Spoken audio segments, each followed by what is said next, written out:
वफ़ाक़ी हुकूमत सॼे मुल्क में 26 नवंबर खां 10 जनवरी ताईं तालीमी इदारा बंदि करण जो ऐलान करे छॾियो। वफ़ाक़ी वज़ीर शफ़क़त महमूद चयो आहे त तालीमी इदारनि में 26 नवंबर खां 24 डिसंबर ताईं कोरोना सबबि मोकलूं हूंदियूं। 25 डिसंबर खां 10 जनवरी ताईं सियारे जी मोकल हूंदी। डिसंबर में शागिर्दनि जा थींदड़ इम्तिहान भी मुलतवी कया विया आहिनि।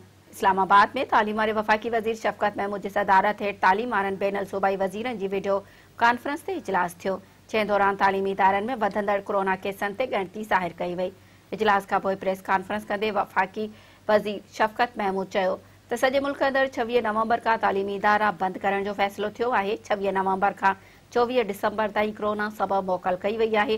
25 डिसंबर खां 10 जनवरी ताईं सियारे जूं मोकलूं हूंदियूं। 11 जनवरी ते ॿीहर तालीमी इदारा खुली वेंदा। शफ़क़त महमूद चयो त सॼे मुल्क अंदरि थियल समूरा इम्तिहान मुलतवी कया विया आहिनि। तालीमी इदारा ऑनलाइन क्लासिस वठी सघनि था। उस्तादनि जी हाज़िरी बाबति फ़ैसिलो तालीमी इदारा पाण कंदा। हुन चयो त सॼे मुल्क अंदरि मुख़्तलिफ़ इदारनि जूं रिथियल एंट्री टेस्टूं मामूल मौजूदु थींदियूं।